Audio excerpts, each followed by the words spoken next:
प्यारे साथियों नमस्कार। आप सभी का स्वागत है आपके अपने यूट्यूब चैनल पे। और आज हम लोग पढ़ेंगे यह जो है 101 से लेकर के 215 तक है, ठीक है ना। 215 तक क्वेश्चन है। 100 क्वेश्चन पे पढ़ लेंगे। इससे पहले 50 क्वेश्चन पढ़े थे, ठीक है ना। तो चलते हैं क्वेश्चन पे और देखते हैं। क्वेश्चन यह है कि सूर्य पर ऊर्जा का निर्माण होता है, मतलब कि ऊर्जा का निर्माण सूर्य से कौन सा होता है? नाभिकीय विखंडन द्वारा, नाभिकीय संलयन, इन्हीं दोनों में से कोई होता है। तो एक इसका याद रखिएगा, नाभिकीय संलयन द्वारा होता है। इसको याद करने के लिए एक और चीज है, याद रखिएगा। जिससे नाभिकीय विखंडन है, परमाणु जो बम होता है ना, वह होता है।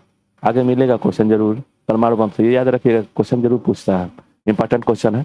चलिए, और नाभिकीय संलयन, इस देखिए 100 से संलयन हो ना, संलयन ये याद रखिएगा, संलयन सूर्य, संलयन सूर्य। और इसी में एक और आता है हाइड्रोजन बम। हाइड्रोजन जो बम होता है, हाइड्रोजन बम, वह भी हाइड्रोजन बम है, वह भी यह नाभिकीय संलयन से भी ऊर्जा का निर्माण होता है, हाइड्रोजन बम।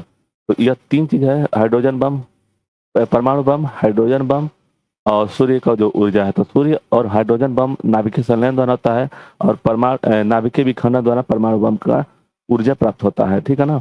इसमें क्या होता है, इसमें कि एक अगर अणु है तो 3 भाग में टूटता है, तो इसी को विखंडन बोलते हैं। फिर यह तीन अपना एक 3 भाग तोड़ता है, ठीक ना, एक एक लोग, फिर ये वाला 3 भाग में तोड़ता है, तो इसीलिए इसको विखंडन बोलते हैं। तो बहुत तेज बढ़ता है। तो ये जो परमाणु बम है वो नाभिकीय विखंडन के द्वारा होता है, और सूर्य का जो ऊर्जा होता है नाभिकीय संलयन द्वारा निर्माण होता है। आगे सूर्य की ऊर्जा का उत्पन्न होता है, देखिए वही फिर क्वेश्चन पूछ दिया, तो इसका हो जाएगा बी, 102 का बी हो जाएगा। नेक्स्ट है डायनमो परिवर्तन करता है। देखिए डायनमो क्या है, यह एक यंत्र है, और वह क्या करता है, तो वह विद्युत ऊर्जा को परिवर्तित करता है। तो इसका आंसर सी हो जाएगा, सी हो जाएगा।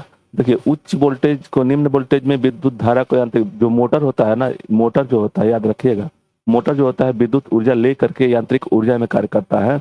लेकिन वहीं पे डायनोमो जो होता है वह यांत्रिक ऊर्जा है, यंत्र है एक, वह विद्युत ऊर्जा में चेंज करता है। अब देखिए निम्न वोल्ट और उच्च वोल्टेज जहाँ जानते हैं कहाँ लगता है, जैसे देखे होंगे आप लोग कभी, एसी से डीसी बनाने के लिए निम्न वोल्टेज से ट्रांसफार्मर कार्य करता है। जो ट्रांसफार्मर होता है निम्न वोल्टेज से उच्च वोल्टेज पे कार्य करता है, ट्रांसफार्मर लगता है, ठीक है ना।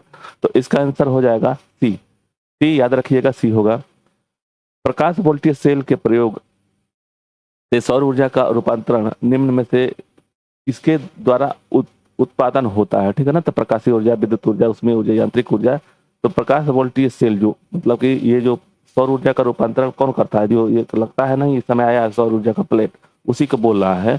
वह निम्न में से क्या ऊर्जा प्रदान करता है, तो यह हो जाएगा प्रकाशीय ऊर्जा से विद्युत ऊर्जा में, मतलब कि अपने विद्युत ऊर्जा सौर ऊर्जा बनाता है। जैसे सौर ऊर्जा है ना, तो प्रकाश से लेकर के वह डीसी में या 12 वोल्ट के या 12 वोल्ट या 6 वोल्ट में ऊर्जा उत्पन्न करता है, ठीक है ना। तो यह इसका आंसर हो जाएगा ए। नेक्स्ट है, जब हम रबड़ के गद्दे के सीट पर बैठते हैं तो वह गद्दे पर लेटते हैं तो उसका आकार परिवर्तित हो जाता है, ऐसा पदार्थ में पाया जाता है। क्या है इस पदार्थ में, क्या पाया जाता है? जैसे देखिए गतिशील वस्तु है, जैसे गतिशील वस्तु जो होगा उसमें उसमें ऊर्जा कौन सी होगी, तो गतिज ऊर्जा। स्थिति ऊर्जा कब होगी, जैसे मान लीजिए स्थिति ऊर्जा किससे है, जैसे स्प्रिंग है, मान लीजिए स्प्रिंग है, इसको खींच करके हम बढ़ा दिए, तब इसमें स्थिति ऊर्जा आ गई।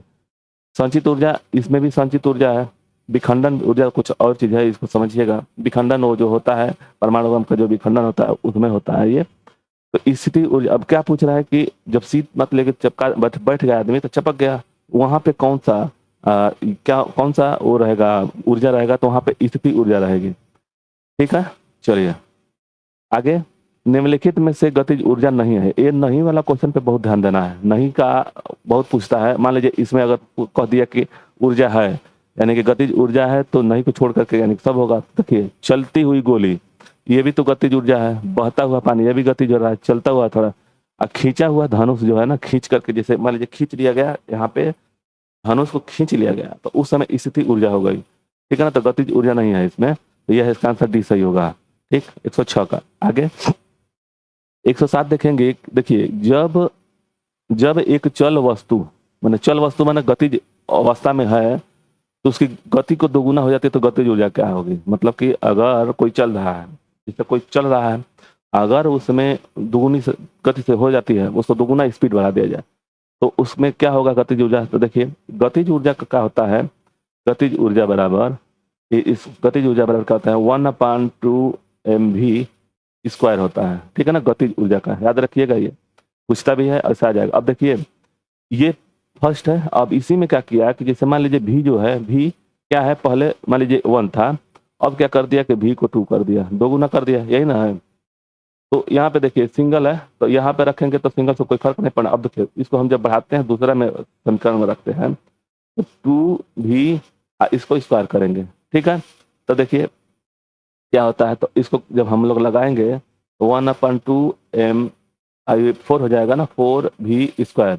अब देखिए इससे ये कट गया, इससे यम से 1/2 से ये कट गया, तो बचा कितना, 4, यानी कि 1:4, यानी कि पहले 1 था, अब 4 गुना हो गया, तो इसका आंसर बी हो जाएगा, ठीक है ना। तो इसका आंसर बी सही होगा, गतिज ऊर्जा 4 गुनी हो जाएगी। यह पूछता भी है, इसको याद रखिएगा। गतिज ऊर्जा जो होता है, गतिज ऊर्जा इसको 1/2 mv² होता है, ठीक है। और एक स्थिति ऊर्जा होती है, स्थिति ऊर्जा होता है, मतलब कि स्थिति ऊर्जा वह होता है mgh। इसमें हाइट हो गया, यह मास हो गया, ये जी हो गया, ठीक है ना। तो याद रखिएगा, जिससे कार्य होता है, कार्य बल गुणे विस्थापन होता है। जो कार्य होता है ना, तो कार्य में 2 प्रकार के होते हैं, तो एक होता है गतिज ऊर्जा, गतिज ऊर्जा, ठीक है ना, एक होता है स्थिति ऊर्जा। इन सबको याद रखना होगा, ठीक है, आप लोगों को इसको याद रखना होगा, ठीक। चलिए नेक्स्ट है कि सीढ़ी पर चढ़ने से अधिक ऊर्जा खर्च होती है क्योंकि हम गुरुत्वाकर्षण के विपरीत चलते हैं, ठीक है ना। तो इसका आंसर यह हो जाएगा। देखिए गुरुत्व के विरुद्ध कार्य करते हैं, जैसे गुरुत्वाकर्षण नहीं, मतलब कि जो गुरुत्व का, जो पृथ्वी में केंद्र में जो गुरुत्व है, उसके विपरीत कार्य करते हैं, तो इसीलिए इसका आंसर बी सही होगा। नेक्स्ट है, निम्न में से कौन सा नियम इस कथन का वैध ठहराता है कि द्रव्य का न तो सृजन किया जा सकता है और ना ही विनाश किया जा सकता। ऊर्जा का संरक्षण है ये तो नियम, तो 109 का ए हो जाएगा, आंसर ए। नेक्स्ट, स्वचालित वाहनों में द्रव चालित ब्रेकों का इस्तेमाल वस्तु किस नियम पर, मतलब कि जो हम लोग जैसे ब्रेक मारते हैं, पावर ब्रेक बोलते हैं, द्रव चालित उसको पावर ब्रेक बोलते हैं, इस्तेमाल किस नियम के अनुसार किया जाता है, पास्कल के द्वारा, टार्सेली के, न्यूटन के, आर्किमिडीज के। तो 110 का आंसर हो जाएगा, पास्कल का जो नियम है ना, उसी पे कार्य करता है, तो इसका आंसर ए सही होगा। देखिए दिया हुआ है 111 नंबर क्वेश्चन की, रेल की पटरियां अपने वक्रों पर किस कारण से बैंक की गई होती है, बैंक्ड की गई होती है। तो रेल पटरियां अपने वक्रों पर, माने इस तरह से, ठीक है ना, जैसे घुमाव होता है ना जहाँ पे, तो वो अपकेंद्रीय बल रहता है कि कौन सा बल रहता है, तो अभिकेंद्रीय बल होता है, अभिकेंद्रीय मतलब कि केंद्र की ओर होता है, तो इसका आंसर सी सही होगा, ठीक है। आगे, साइकिल चलाने वाला मोड़ लेते समय क्यों झुकता है, क्यों झुकता है, इसलिए कि उसपे अभिकेंद्रीय बल का कार्य करता है। साइकिल और आदमी के गतिमान होने के लिए साइकिल पर खींचा जाएगा, वह झुकता है ताकि गुरुत्व केंद्र के अंदर बना रहे और उसे गिरने से बचा जा सके, तो इसका आंसर बी होगा, बी, आंसर बी सही होगा। कोई साइकिल सवार किसी मोड़ में घूमता है तो वह अंदर की ओर झुकता है, तो इसका अंदर की ओर झुकता है, 113 का बी होगा। आगे देखेंगे 114, जब दूध को प्रबल ढंग से मथा जाता है, मतलब कि महनी से मथा जाता है, तो क्रीम किस कारण से अलग हो जाता है, अपकेंद्रीय बल, अभिकेंद्रीय बल, गुरुत्व बल और घर्षण बल। तो यह इसी दोनों में से अपकेंद्रीय और अभिकेंद्रीय के ही द्वारा कुछ भी होता है, जैसे इधर घूमते हैं, चाहे मोड़ पर घूमते हैं, या तो बाहरी साइड में, यही दो ठे होगा ना। तो 114 का आंसर हो जाएगा अपकेंद्रीय बल के कारण, ठीक है। अपकेंद्रीय, अप माने बाहर, अप माने ऊपर, ठीक है, अभिकेंद्रीय मतलब कि अंदर, ठीक। आगे, जब बाल्टी में पानी की बाल्टी काफी तेजी से ऊर्ध्वाधर वृत्त में घुमाया जाता है, तब बाल्टी में उसकी उच्चतम स्थिति से भी नहीं गिरता है, क्योंकि अपकेंद्रीय बल के वजन से अधिक होता है, अपकेंद्रीय बल पानी के वजन से कम होता है। बाल्टी की उच्चतम स्थिति में क्या दिया हुआ है कि पानी का वजन कम हो जाता है और पानी और बाल्टी के बीच में संसंजन बल का अधिक होता है, तो इसका आंसर हो जाएगा। संसंजक बल तो कुछ और चीज होता है, संसंजक बल, जैसे संसंजक बल पानी का जो कण होते हैं आपस में कण, उसका संसंजक बल कम होता है, लेकिन वहीं पे एक ईंट ले लीजिए, उसका संसंजक बल अधिक होता है, इसलिए कठोर होता है, ठीक ना। तो संसंजक बल अपने एक कण को कितने अपने साइड में खींचा हुआ है उसको बोलते हैं संसंजक बल और संसंजक बल, ठीक है ना।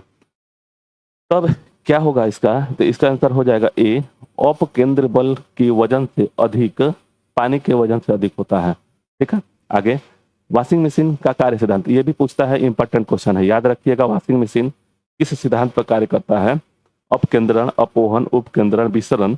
तो ये विसरण तो अपोहन तो कुछ नहीं होगा, अपकेंद्रण या उपकेंद्रण से ही होगा। तो इसका आंसर अपकेंद्रण। अप माने बाहरी साइड में, जैसे देखते हैं कि जैसे वॉशिंग मशीन चलता है तो बाहरी साइड में जा करके लग जाता है, तो उसी को पूछ रहा है कि अपकेंद्रण के कारण होता है। आगे चंद्रमा पर वायुमंडल नहीं होने का कारण, पृथ्वी के निकट सूर्य से प्रकाश का ये सब परिक्रमा नहीं है। क्या कर रहा है कि इस पर गैस वणुओं का पलायन वेग उसके मध्य मूल के वेग से कम होता है। तो इसका आंसर 117 का डी होगा। यह कोई फर्क नहीं पड़ने वाला है, निकट से कोई मतलब नहीं है, इसका आंसर डी सही होगा। निम्नलिखित में से क्या रैखिक बल के संरक्षण के आधार पर कार्य करता है? रैखिक बल संरक्षण के आधार पर कार्य करता है, तो इसका आंसर क्या हो जाएगा? इसका आंसर हो जाएगा सी, जेट। जो जेट होता है रैखिक बल संरक्षण के आधार पर कार्य करता है। रॉकेट जो होता है वह वह जो होता है ऊर्जा का संरक्षण नियम, जैसे कि इसका है गति का तृतीय नियम के अनुसार चलता है। पृथ्वी के तल से किस न्यूनतम वेग से प्रक्षेपित किए जाने पर कोई रॉकेट पृथ्वी के गुरुत्वाकर्षण को पार करके अंतरिक्ष में चला जाएगा? तो इसका देखिए 11.2 मीटर प्रति सेकंड है, तो इसका आंसर 19 का हो जाएगा ए। किलोमीटर प्रति सेकंड, मीटर नहीं, किलोमीटर प्रति सेकंड है, तो इसका आंसर ए सही होगा। याद रखिएगा, एक सेकंड में 11.2 किलोमीटर फेंका जाएगा, यानी एक सेकंड में अगर वह 11.2 किलोमीटर प्रति सेकंड से फेंक दिया जाए तो वह अपने पृथ्वी के तल के कक्षा से बाहर हो जाएगा। आगे भू स्थिर उपग्रह का आवर्तकाल होता है। आवर्तकाल क्या होगा? तो इसमें 9 घंटा है, 12 घंटा, 24 घंटा है, और यह है, तो इसका आंसर सी हो जाएगा 24 घंटा। नेक्स्ट देखेंगे, यदि किसी पिंड को पृथ्वी से 11.2 किलोमीटर प्रति सेकंड के वेग से फेंका जाए तो पिंड 11.2 मतलब क्या कह रहा है? बस ये कह रहा है कि अभी इससे पहले पढ़े थे कि 11.2 किलोमीटर प्रति सेकंड के अगर दर से फेंक दिया जाए यहाँ धरती के तल से, तो वह पिंड वापस नहीं आएगा। तो यानी कि वह जो है पृथ्वी के अपने एक गुरुत्वाकर्षण केंद्र से बाहर निकल जाएगा। तो इसका आंसर हो जाएगा ए, 120 का 21 का ए हो जाएगा। ठीक है, आगे देखेंगे, वह 122 नंबर क्वेश्चन दिया हुआ है कि जब एक पत्थर को चांद की सतह से पृथ्वी पर लाया जाता है तो क्या होगा इसमें से? तो देखिए एक बात याद रखिएगा, पृथ्वी का जैसे है पृथ्वी और चंद्रमा, ठीक है, चंद्रमा, तो यहाँ पे मान लीजिए कि यहाँ पे गुरुत्वाकर्षण होने के कारण यहाँ पे गुरुत्वाकर्षण थोड़ा कम है। जैसे देखिए यहाँ पे कोई वस्तु 6 kg का है, 6 kg का, तो इसको हम यहाँ पे लाएंगे तो 1 kg का हो जाएगा। ये याद रखिए, 1/6 भाग हो जाता है, ठीक ना। तो अब यहाँ से हाँ, और एक और चीज ये है कि भार है, ये जो है भार है, भार 6 kg पृथ्वी पर था, तो उसको हम चंद्रमा पे ले जाएंगे तो वहां पे भार 1 kg हो जाएगा, यानी कि कम हो जाएगा। अगर वही चंद्रमा से अगर पृथ्वी पर लेकर आए तो चंद्रमा पर 1 kg था, तो यहाँ पर भार बढ़ जाएगा, ठीक है ना। तो यानी कि भार बदल रहा है, लेकिन द्रव्य का जो मान है ना, द्रव्यमान, वह समान रहेगा। द्रव्य का मान क्या होता है कि मान लीजिए कि अगर कहीं भी जैसे कोई ईंट है, ईंट मान लीजिए ये ईंट है, इसमें जो द्रव्य से ही किसी द्रव्य मतलब कि कोई अणु से ही बना हुआ है, तो इस अणु को अगर हम यहाँ पे रखें और चाहे यहाँ पे ले जाएं, उसी अणु को यहाँ लेकर चले जाएं, ठीक, मतलब कि उस वस्तु को लेकर जाएं, तो इसके भार में द्रव्यमान में कोई अंतर नहीं आएगा, लेकिन भार में अंतर आ जाएगा, ठीक है ना। तो देखिए यहाँ पे क्या दिया हुआ है कि ये इसका आंसर भी होगा कि इसका भार बदल जाएगा परंतु द्रव्यमान नहीं बदलेगा। अब कह रहा है कि तीसरा के भार और द्रव्यमान दोनों बदल जाएंगे, तो दोनों नहीं बदलेगा, एक बदलेगा। अगर वहीं पे एक और चीज है, एक और पूछता है, वहां पे कंफ्यूजन होने लगता है। जैसे देखिए मान लीजिए कोई वस्तु है, ठीक, इसको 2 टुकड़ा में कर दिया जाए। मान लीजिए ये जो है पहले एक था, अब इसको उठा करके यहाँ रख दिया जाएगा, मतलब तोड़ दिया जाए, इसको यहाँ से तोड़ दिया जाए, तो यह पार्ट हो गया। तो इसके में क्या अंतर था? द्रव्य के मान में तो कोई द्रव्यमान में अंतर आ जाएगा। देखिए यहाँ पे द्रव्य के मान में अंतर आ जाएगा। कारण क्या है ना कि जैसे इसको तो तोड़ दिए, तो यहाँ पे मान लीजिए 100 था, तो यहाँ पे भी 100 था, तो अब 50-50 हो गया ना, यहाँ पे 50 हो गया, यहाँ पे 50, तो द्रव्य के मान में तो अंतर आ गया, लेकिन घनत्व में अंतर नहीं आएगा। जो घनत्व है, इसका घनत्व मतलब कि जितना है वहीं पे है। तो याद रखिएगा, द्रव्यमान, भार और घनत्व, ये तीनों में जब पृथ्वी से चंद्रमा पर ले जाएंगे तो भार का अंतर होगा, ठीक है ना, घनत्व का कोई अंतर नहीं। अगर इसको तोड़ देंगे, जैसे तोड़ करके एक पार्ट है, इसको तोड़ करके अलग अलग कर देंगे तो उसके द्रव्यमान में तो अंतर आ गया कि भाई ये पहले 100 था 50 हो गया, लेकिन उसके घनत्व में अंतर नहीं आएगा। ठीक है ना? तो याद रखिए कि यह 3 चीज में रहता है, द्रव्यमान, भार और घनत्व। तो इन दोनों में जब पूछेगा तो भार बदलेगा, द्रव्यमान नहीं। ठीक है, तो आगे बढ़ते हैं, इसका आंसर हो जाएगा बी। आगे देखते हैं, किसी लिफ्ट में बैठे हुए व्यक्ति अपने भार कब अधिक महसूस करता है? लिफ्ट में जब अगर रहता है तो भार कब महसूस अधिक करेगा? जैसे नीचे से जब ऊपर जाएगा तो समान वेग से, अगर समान त्वरण से जाएगा, समान त्वरण से ऊपर जाएगा तो भार में कोई अंतर नहीं समझ आएगा। अचानक से नीचे जब गिरेगा, अचानक से मतलब कि त्वरण बढ़ता जाएगा, त्वरण बढ़ता जाएगा, वेग परिवर्तन होता रहेगा, तब उसको अपना भार महसूस नहीं होगा, शून्य हो जाएगा। अब धीरे धीरे धीरे धीरे जब ऊपर जाएगा, मतलब कि धीरे धीरे का मतलब कि समान वेग से, मतलब समान त्वरण से अगर जाएगा तब वहां पर शून्य होगा, लेकिन अ, अपना ऊपर जब जाएगा ना, त्वरित ऊपर जाएगा, तो वह त्वरण की गति से जब ऊपर जा रहा है तब उसको अपने भार अधिक समझ में आएगा। ठीक है, तो इसका आंसर क्या हो जाएगा? 123 का बी होगा। ठीक है ना? ऊपर जब जाएगा तो बी होगा। इसमें 3 कंडीशन होते हैं, 3 कंडीशन वो याद रखिएगा। तो होता क्या है, देखिए, जैसे अगर समान वेग से, मतलब समान त्वरण से अगर ऊपर जाएगा तब तो उसको भार नहीं समझ में आएगा। अचानक नीचे गिरेगा, वेग परिवर्तन का मतलब त्वरण का जब वेग परिवर्तन होगा, मतलब कि त्वरण तेज होता जाएगा, जैसे नीचे से ऊपर से नीचे आएगा तब उसको भार शून्य महसूस आएगा। ठीक है, और नीचे से जब त्वरण त्वरित गति से ऊपर जाएगा, त्वरित गति मतलब कि वेग परिवर्तन की दर से जाएगा ऊपर, तब उसको भार अधिक समझ में आएगा। यही 3 चीज होता है, ये 3 चीज याद रखिएगा।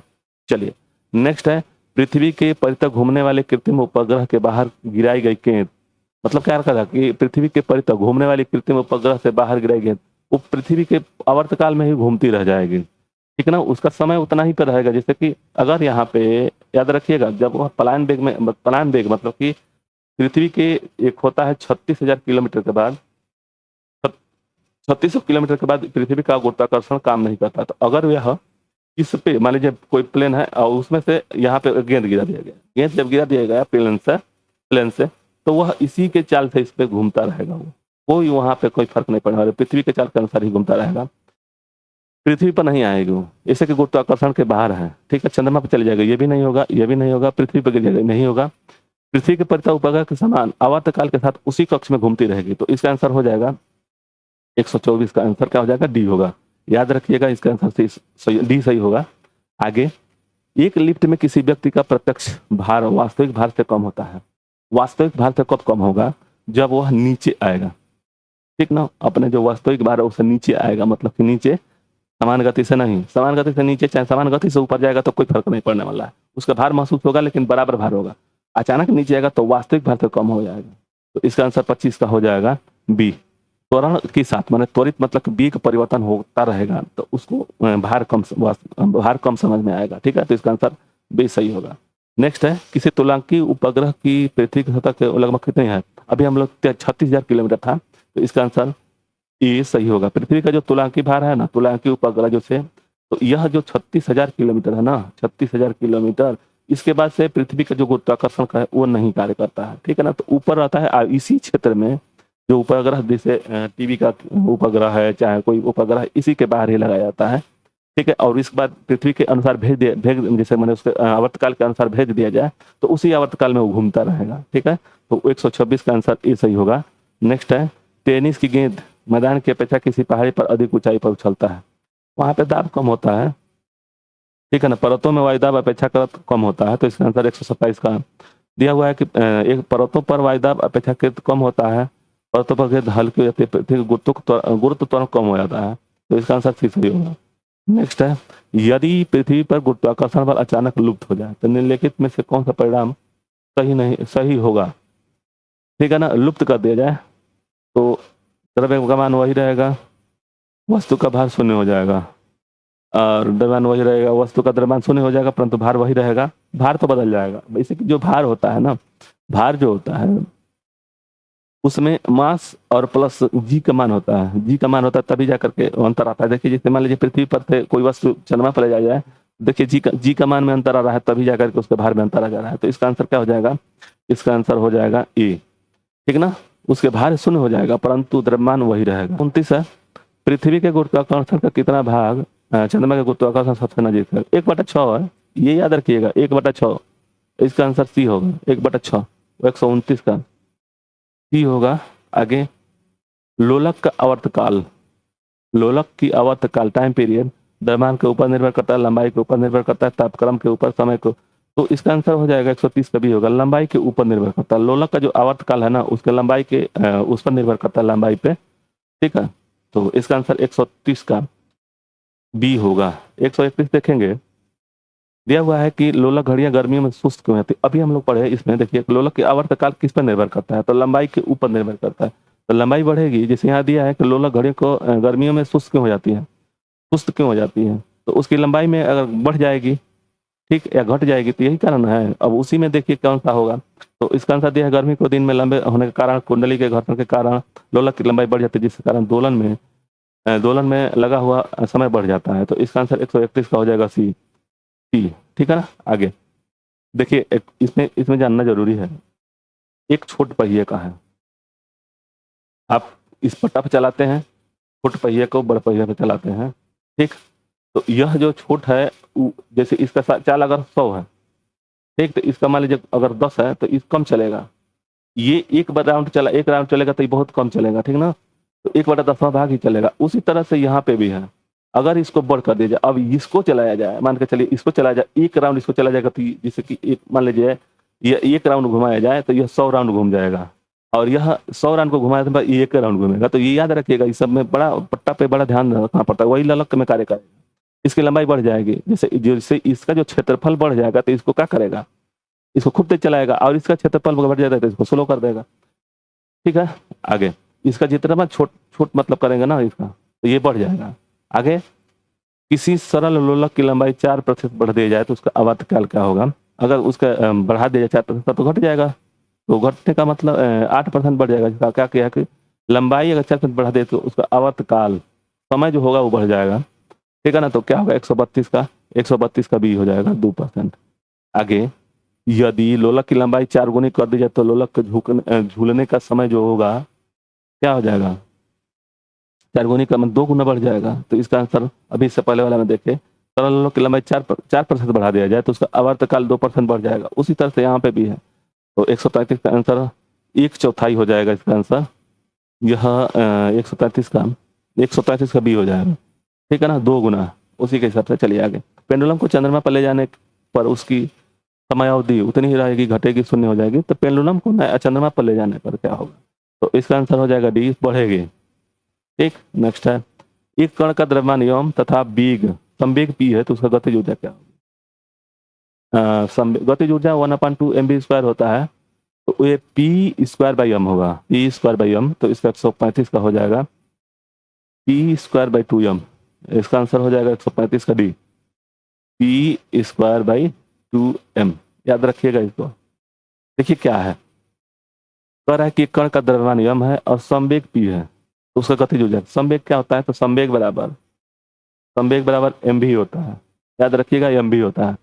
अब गतिज ऊर्जा क्या होगी, ठीक है ना, संवेग p।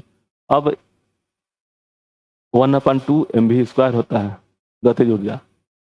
ठीक, अब इनको दोनों संबंध बनाना है, तो यह हो जाएगा 2p²/2m। आगे, हुक का सिद्धांत निम्नलिखित में से किससे संबंधित है।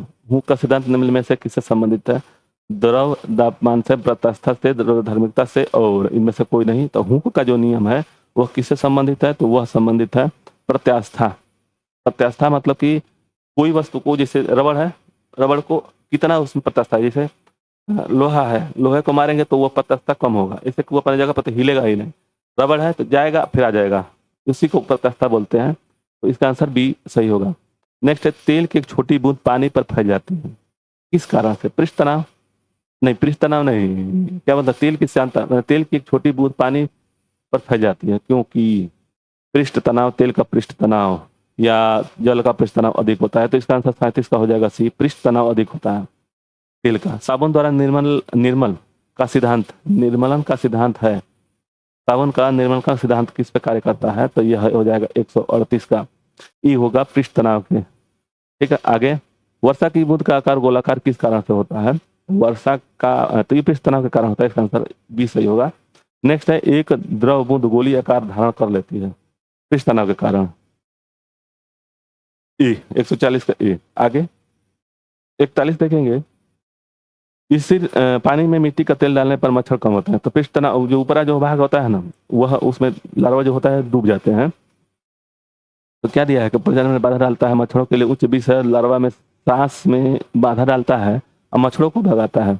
मच्छर कम हो जाता है, जिससे उसमें लार्वा जो होता है ना बनता ही नहीं है। तो इसका आंसर 141 का सी हो जाएगा। नेक्स्ट है, पानी से निकालने पर सेविंग ब्रश किस कारण से? पृष्ठ तनाव के कारण। तो इसका आंसर ए सही होगा, 42 का ए।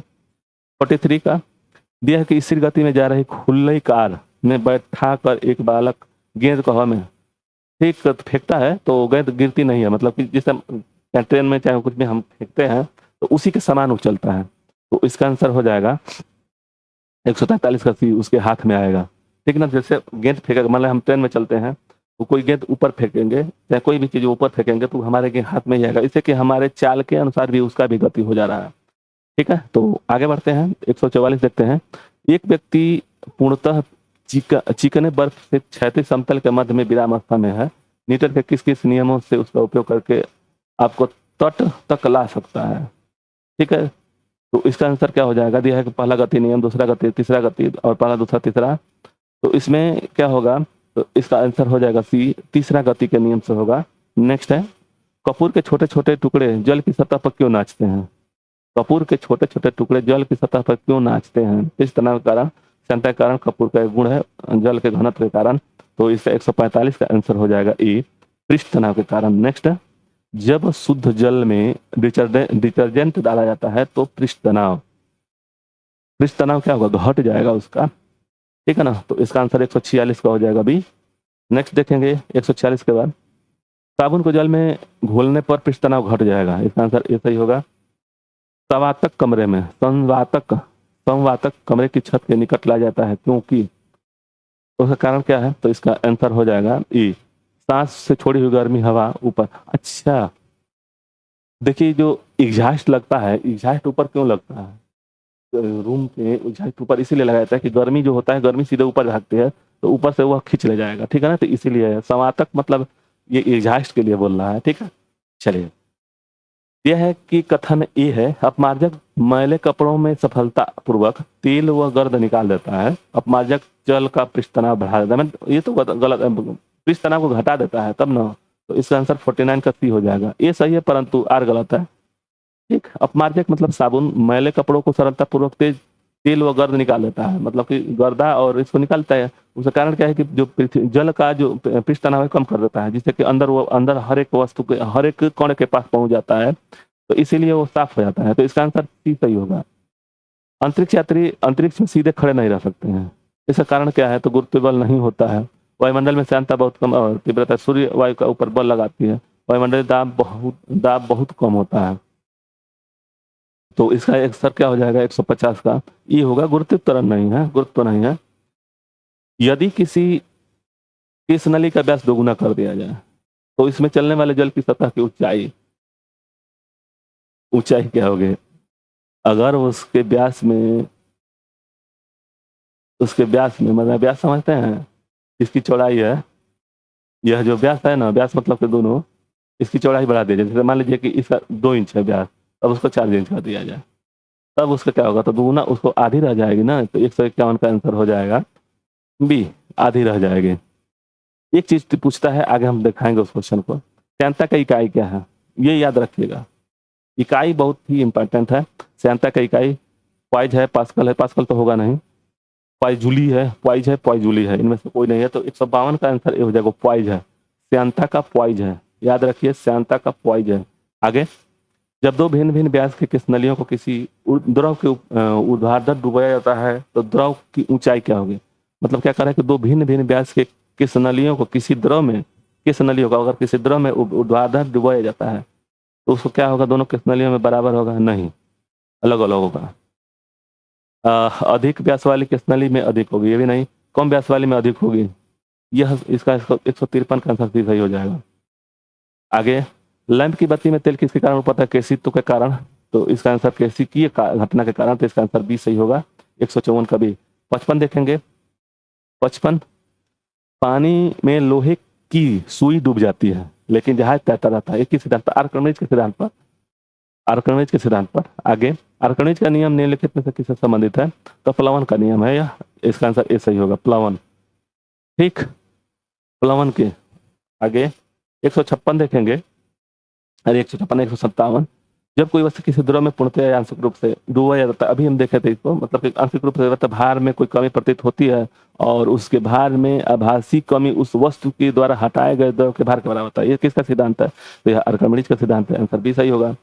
उत्प्लावन से संबंधित वैज्ञानिक आर्किमिडीज है, तो इसका आंसर ए सही होगा, ये याद रखिएगा, उत्प्लावन। ठीक, 59 है, आंशिक द्रव में आंशिक या पूर्णतः रूप से डूबे तो ठोस द्वारा प्राप्त उछाल की मात्रा निर्भर करती है किसके द्वारा? मतलब ठोस द्वारा हटाए गए द्रव की मात्रा ठोस के द्वारा द्रव्यमान, ठोस के द्रव्यमान पर, ठोस के हटाए गए द्रव्यमान के, तो इसका आंसर हो जाएगा ये हो जाएगा, ठोस द्वारा हटाए गए द्रव का द्रव्यमान, द्रव की मात्रा पर। ठीक है, जल पृष्ठ पर लोहे के टुकड़े पर न तैरने का कारण क्या है? जल पृष्ठ पर लोहे के टुकड़े न तैरने का कारण क्या है? तो उसको देखिए, जल पृष्ठ पर लोहे के टुकड़े को तैरना, जैसे ये विस्थापित जो भार होता है ना, उस पर निर्भर करता है। तो लोहे द्वारा विस्थापित जल का भार लोहे के भार से कम होता है, लोहे द्वारा विस्थापित जल का भार लोहे के भार से अधिक होता है, और लोहे द्वारा विस्थापित जल का भार लोहे के बराबर होता है। और यह जल का मतलब कि लोहे का जो विस्थापित जो जल का भार है ना, वो लोहे के भार से कम कम होगा, इसीलिए। तो इसका आंसर 61 का ए हो जाएगा, 160 का 160 हो गया ए। ठीक है ना, तो इसका आंसर ए सही होगा।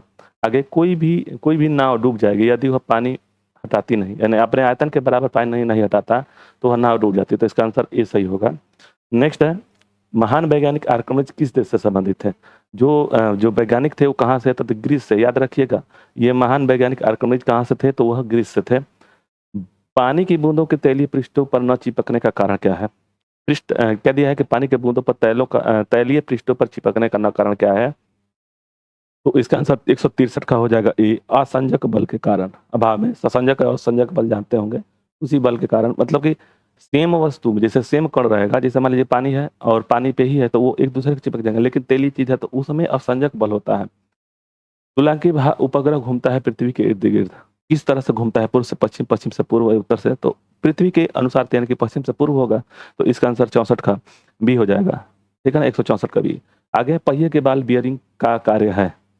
बियरिंग का क्या कार्य है? घर्षण को, गतिज को, घर्षण को, बेलन घर्षण, घर्षण को बढ़ाना, घर्षण तो बढ़ाना नहीं है, उसको कम करना है। तो गतिज घर्षण को बेलन घर्षण में चेंज करना, स्थैतिक घर्षण को गतिज बदलना, तो इसका आंसर हो जाएगा 165 का सी हो जाएगा। ठीक है, आगे बढ़ेंगे। जेट इंजन रॉकेट के बारे में लिखित कथन विचार कीजिए, क्या है? जेट इंजन अपनी ऑक्सीजन पूर्ति के लिए परिवेश की आयु का प्रयोग करता है, अतः अंतरिक्ष में गति के लिए उपयुक्त है। रॉकेट अपने ऑक्सीजन पूर्ति के लिए गैस के रूप में ईंधन का वहन करती है, तो केवल कौन सा सही होगा? 166 का, तो 166 का सी, दोनों सही है। नेक्स्ट है, पानी की एक गिलास की एक बर्फ का टुकड़ा तैर रहा है, जब वो पिघलती है तो पानी के स्तर पर क्या हो प्रभाव पड़ेगा? तो उतना ही रहेगा, कोई परिवर्तन नहीं होगा, इसका आंसर सी सही होगा, 167 का सी। 68 देखेंगे, ये एक ऊंची इमारत से 9.8 मीटर प्रति सेकंड की स्वार त्वरण से गिराई जाती है, तो 3 सेकंड के बाद उसका वेग क्या होगा? ठीक, तो ऊंची इमारत से अगर गिराया जाए तो इसका आंसर क्या हो जाएगा? इसका आंसर हो जाएगा ये क्या कर रहा है, उसका वेग क्या होगा? वेग भी, वेग, तो यह हो जाएगा आंसर हो जाएगा 168 का, 168 का सी हो जाएगा। आगे, किसी वस्तु का द्रव्यमान 100 kg है, उस पर चंद्रमा पर गुरुत्वीय त्वरण 9.6 है, तो चंद्रमा को वस्तु का द्रव्यमान क्या हो जाएगा? 100/6 हो जाएगा यहाँ पे, अगर इसका द्रव्य का मान द्रव्यमान की ग्राम में है। ठीक, तो इसका आंसर 169 का इसी, अच्छा दिया, अच्छा एक चीज अभी समझ में आया। एक वस्तु का द्रव्यमान है गुरुत्व, तो चंद्रमा पर गुरुत्व त्वरण 9/6, तो चंद्रमा का वस्तु का द्रव्यमान, तो द्रव्यमान तो अंतर नहीं आएगा, तो वो उतना ही रहेगा। ठीक ना, उतना ही रहेगा, द्रव्य का मान में उतना ही रहेगा। आगे 169 का सी हो जाएगा। आगे 70 देखेंगे, और शक्ति का मात्रक वाट किसके समतुल्य है? और शक्ति एसआई मात्रक वाट किसके समतुल्य है? तो इसका आंसर 170 का सी हो जाएगा। ठीक ना, किग्रा मैंने किग्रा KG M square metre square और second square, second minus Q, याद रखिएगा। चलिए आगे, भारहीनता की अवस्था में एक मोमबत्ती की ज्वाला का आकार, भारहीनता में तो वो गोलाकार में हो जाएगा, अधिक लंबा हो जाएगा। तो जब भारहीनता रहेगा नहीं रहेगा तो भारहीनता मतलब कि खींचेगा तो उसका आकार लंबा हो जाना चाहिए, वही रहेगा इसका आंसर डी।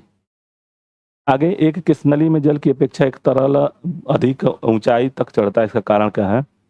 क्या एक कसन नली में जल की अपेक्षा एक तरल अधिक ऊंचाई तक पहुंचता है? तो इसका कारण क्या है? तो इसका कारण 72 का हो जाएगा डी। पृष्ठ तनाव के जल की अपेक्षा अधिक होता है। निम्नलिखित में से किस किस एक के लिए किसित्व एक प्रमाण एकमात्र कारण नहीं है?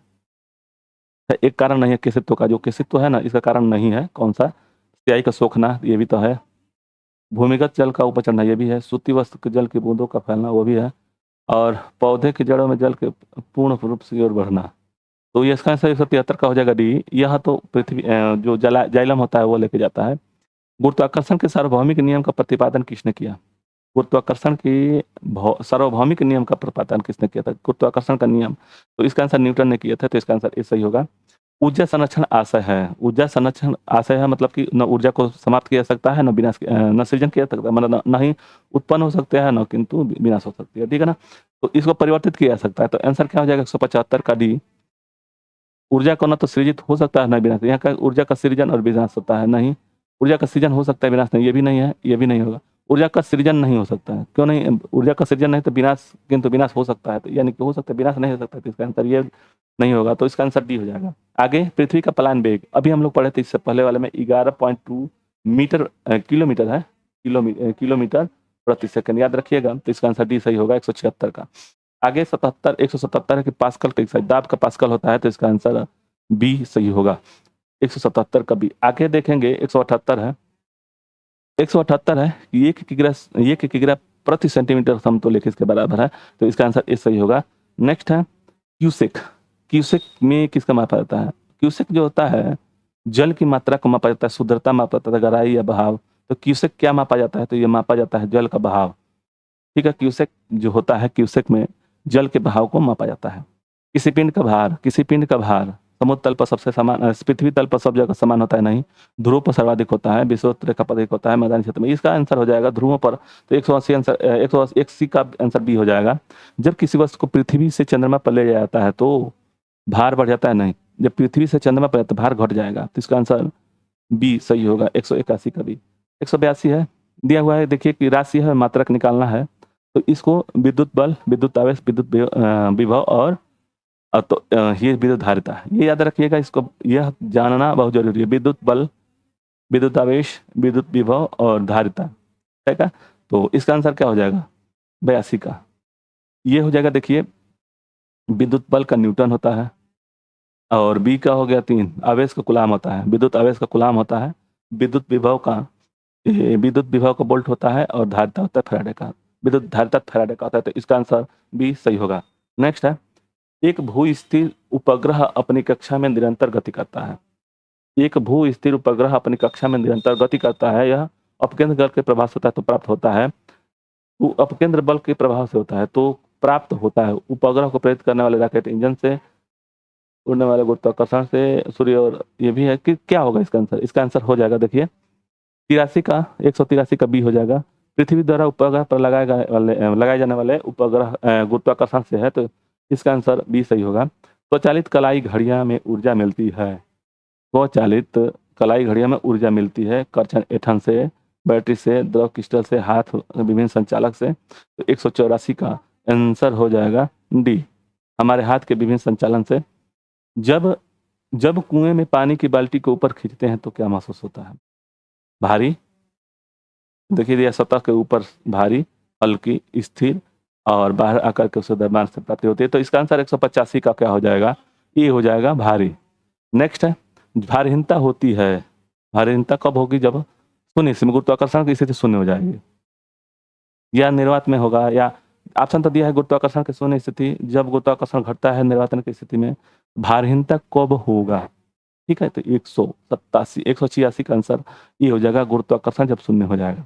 नेक्स्ट है, निम्नलिखित में से कौन सबसे अधिक प्रत्यास्थ है? प्रत्यास्थ मतलब कि अपने जगह पर आ जाए, ठीक। तो एक स्टील ही है, 187 का स्टील है जो हाल ही प्रत्यास्थ रहता है। एक भूपग्रह अपने कक्ष में निरंतर गति करता है, वह अपकेंद्र बल के प्रभाव से होता है, इसको प्राप्त होता है। अभी इससे पहले वाला क्वेश्चन हम लोग पढ़े थे, गुरुत्वाकर्षण जो होता है ना, तो इसका आंसर 188 का बी हो जाएगा, बी। नेक्स्ट है, घड़ी में स्प्रिंग में भंडारित स्थितिज ऊर्जा होता है, इसका आंसर बी सही होगा। कक्षा में अंतरिक्षयान में भारीनता की अनुभूति का कारण क्या है? गुरुत्वाकर्षण का अभाव होता है, बाहरी गुरुत्वाकर्षण, तो 190 का आंसर हो जाएगा। 190 का यह हो जाएगा, कक्षा में त्वरण बाहरी गुरुत्वाकर्षण का त्वरण के बराबर होता है, तो 190 का आंसर हो जाएगा बी।